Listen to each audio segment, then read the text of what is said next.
takapäälle.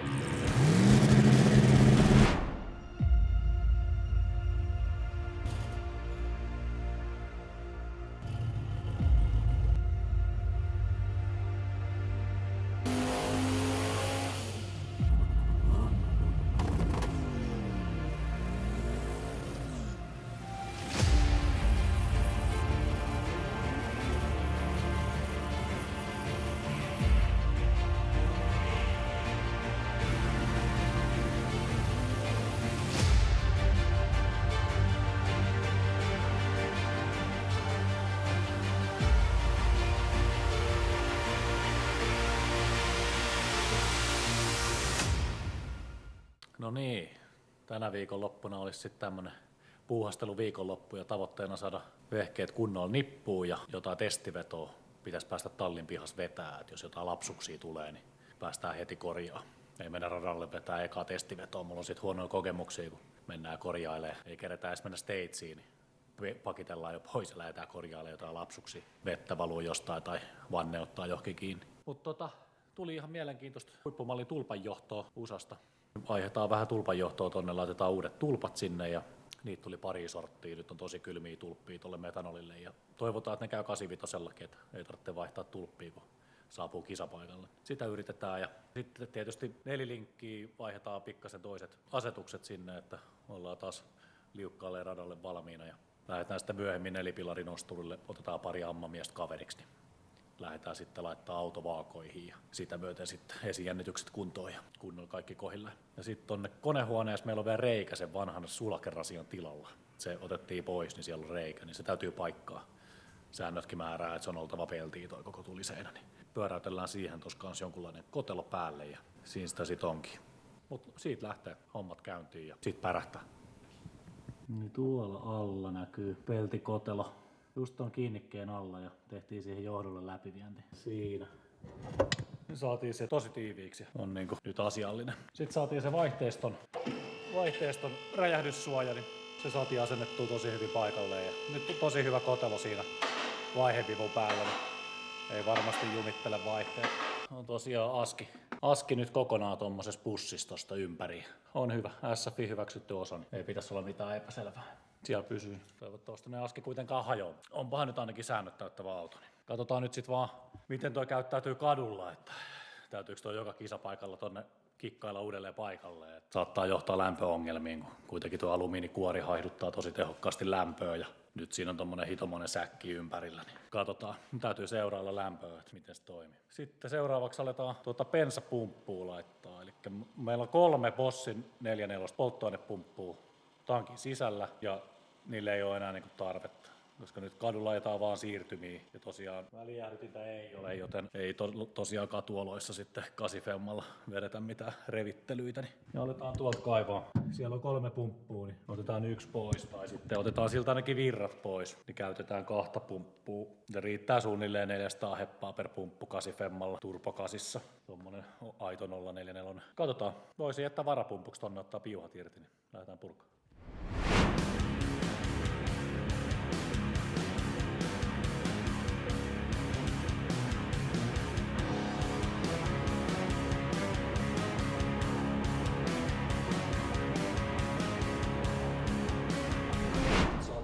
Parisataa litraa puhdasta metanolia ja lisäaineistetaan se tuommoisella öljyllä. Metanoli itsessään on niin kuiva polttoaine, että se tarvitsee vähän niin kuin voitelua ja sitten siihen kylmää.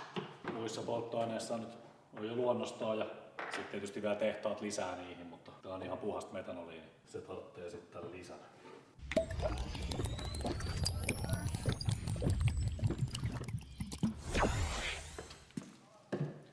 Noin. Nyt meillä on ajovalmista kamaa ja ei muuta kuin pumpataan vähän pienempiin pyttyihin, niin saadaan tankattua autoa.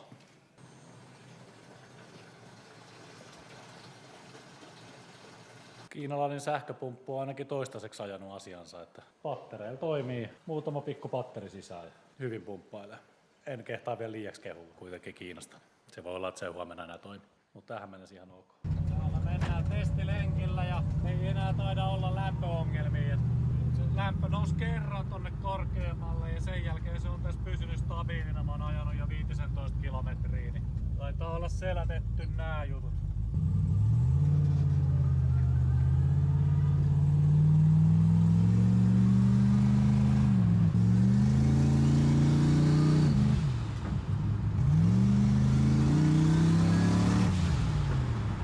Kesän ääniä.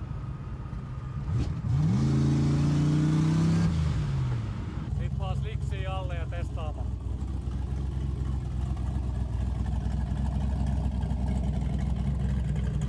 Nyt saatiin lopulta se jäähdytysjärjestelmä ilmautuu sitten näin. Korkki auki mennään koko ajan ja paisaris on toimiva korkki ja sinne nyt sit syöttää syyläri koko ajan. Ja sit meillä on vielä ilmahana tuolta sisäkierrosta, niin nyt rupeaa pelittää toi onneksi lopulta. Ja sit mitä? Linelokki saatiin kivasti paikalle. Siihen joutui vielä ton toisen putken tekee uusiksi, kun alkoi kuseen liitokset, kun niitä menee taas availemaan. On tuo jarruputkin homma on kyllä ihan perseestä. Vittu, mä en tiedä, miten noi ei ole kehittynyt yhtään, kun 40-luvulta asti ollut samanlaiset jarruputket ja osat ja hilut, että eikö noit voisi niinku tuoda jo 2000-luvulle. Sitten oikeastaan muuta kuin tosiaan aletaan laittaa kilparengas talle ja otetaan varovaista testiä varmaan tallin pihas ja saadaan kisasetuppi siihen. Ja sitten kun varmasti auto liikkuu ja toimii ja renkaat mahtuu pyöriin ja muuta, niin sitten lähdetään katsoa tonne, päästäisikö me nelipilarin nosturille sitten. Pari ammamiestä siihen kylkeen säätää nelilinkkeen, niin saataisiin tämä auto lähteä suoraan. Aivan mahtava. Vaihdetaan meidän polttoaine. Siellä on talven jäljiltä nyt. Mitä me sen laitettiin? Pienmoottori bensaa. Vähän niinku sitä varten, että suuttimet ja pumppu ja muut, niin olisi siinä vähän paremmassa kamassa kuin metanolissa talven ajan. Nyt vaihdetaan sitten niin päin, että imastaan ne pois. Laitetaan metanolit tilalle. Se on tyhjä.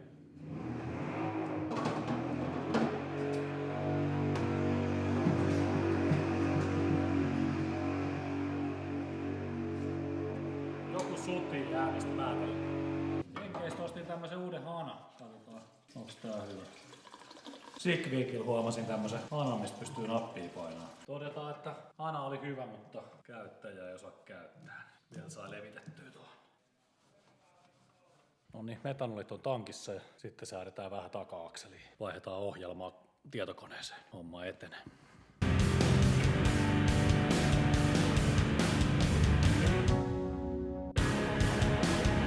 No, linkit on nyt käännelty ja vähän tarkistettu ja sitten tarkistetaan vielä pinion angle, että ei ole muuttunut mistään syystä. Niin meillä on siihen Teemulta pitkäaikaislainassa tämmönen hyvä angle finderi, millä näkee kulman. Katsotaan askin päästä ja perän joukista, niin siitä se löytyy. Joo, pinion anglessa 1 asteen erotusta, niin se on hyvä. Sitten muuta kuin etanolipumpulle ihnaa paikalleen, niin saadaan vehkeet rokkaamaan.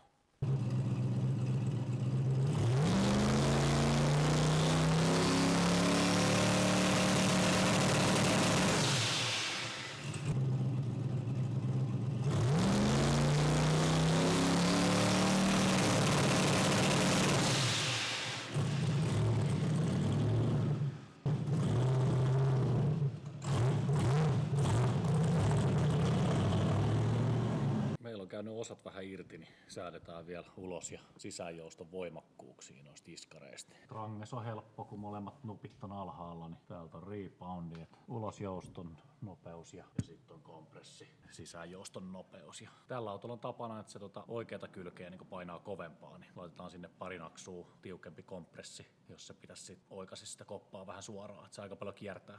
Ja etukulmasta tietysti toinen etupyörä nousee ensin, niin koitetaan niin kamppailla sitä vastaan. Saataisiin mahdollisimman tasainen puristus sitten tuonne akselille. Ja meillä niin tämä koppa muutenkin toimii niin, että noilla nelilinkeillä niin erotetaan, eli koppa nousee ylös ja akseli painuu alas. Toimii niin päin, että se perse mitenkään painuu alas, niin kuin koppa ei painu alas. Saadaan se korin paino nousee ylös, niin kaikki paino menee akseliin alas. Koitetaan se saada osua mahdollisimman tasaisesti. Eiköhän se johda sitten hyviin tuloksiin. Sitä tavoitellaan. Ja nyt on ainakin esiasetukset siinä ja tietysti kisapaikalla sitten sävelletään lisää. No niin, nyt on hyvä setuppi ja laitetaan vähän katuuskottavampaa pyörää alle ja päästään testaamaan. Niin aletaan vaihtelemaan.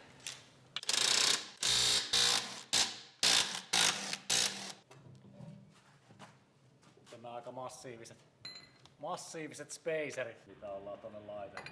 Tehtiin vähän tuninkin työkalu, että onnistuu asennus.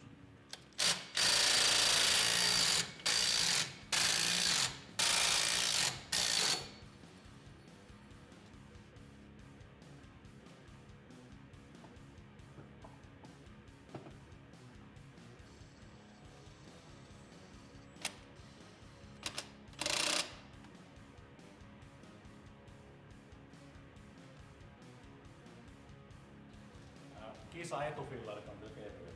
Eteen pyöritellään 4,5-tuumainen rolleri. Nyt on nämä kevyet vanteet. Nyt vähän harmittaa, tuo takapäävanne on niin painava. Toki pieni vanne. Jännittää just tuo takapää, että miten se nyt pelaa noin kaikki. On niin lähellä kaikki osat, että vähän tulee värinöitä ja lämpöä, että mitä tapahtuu. Lähdetään ottaa siitä selvää. Laitetaan 9 p siitä taakkeen ja 35 p siitä eteen ja sitten lähdetään kokeilemaan.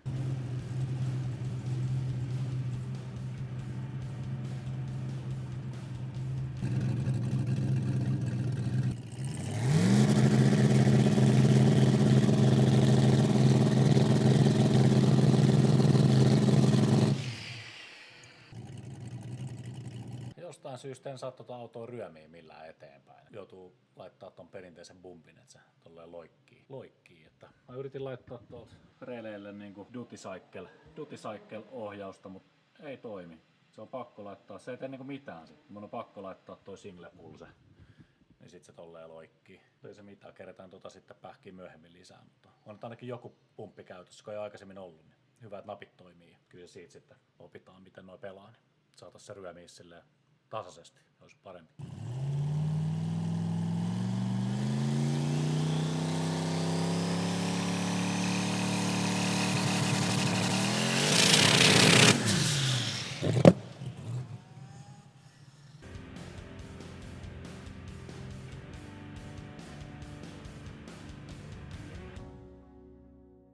Otettiin tuossa vähän transbreakkitestiä ja pumpin säätöä ja sen semmoista. Pikkuhiljaa rupesi häviämään transbreakki. Se alkoi D-llä valuttaa eteenpäin, tai siis ykkösellä vaihe päällä, niin alkoi valuttaa niin kuin eteenpäin. Se ei vaan pidä. Mitä enemmän öljy lämpee, niin sitä huonommin pitää. Ja muun muassa pakki toimii transbrake-napin kautta. Pakki lakkasi toimimasta kokonaan. Sitten kun auto taas jäähtyi, niin sillä pystyi pakittaa parikymmentä metriä ja sitten se alkoi niin kuin hiipua. Tuossa niin kuin öljy on ottanut väriä, että oli aika niin kuin rusehtavaa, vaikka oli ihan uudet öljyt. Jumittaako meillä transbreakin solenoidi vai mistä tässä on oikein kyse? Joo, Askin öljypohjan otin auki. Pientä hippua on. Nyt täytyy tarkastella, että onko siinä jo siinä määrin, että tarvitsee alkaa jotain remonttia tekemään. Mutta lähdetään tuosta katsoa, tarkastellaan tilannetta ja sitten tehdään päätöksiä, mikä homma. Ei täydellinen, mutta ei nyt paskakaan kyllä. Sitten tuollakin kusessa transbrake-solenoidia pitäisi jotenkin tulkita, mutta vittu kun ei tiedä miten. Ja se on tuolla yläpuolella. Mä luulen, että toi on niin päin, että tuota valvebodia ei pysty irrottaa tässä auton alla, koska ne kaikki helmet on niinku siellä vastakappaleessa, niin sieltä tulee kaikki pitkin poikki. Ei se ole kasattavissa näin päin. Saatan olla väärässä. Mutta mitataan nyt ainakin tosta toi jännite, että laitetaan transbrake päälle ja mitataan, että tuohon varmasti tulee kunnon jännite, ettei ole mitään semmoista sekoilua.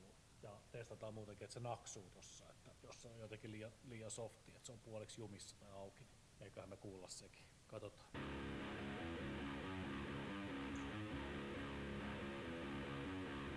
Se on 480 ja tää on CK Transbrake. Siellä on semmonen ilokaasu purkesolenoidin näköinen solenoidi tuolla päällä. Ja musta tää ääni on tosi löysä. En ole kuunnellut aikaisemmin, mutta on mulla purke ollut, niin kyllä kun siihen mä laitan virrat, niin se niinku naksahtaa. Tää on niinku todella niinku leimi. Kyllä se siis joku niinku vetää kuitenkin, mutta vähän tuli semmonen fiilis, että nyt olisikohan se paskana. Perkele, rupee Askiin ottaa saatana viikkokisoihin.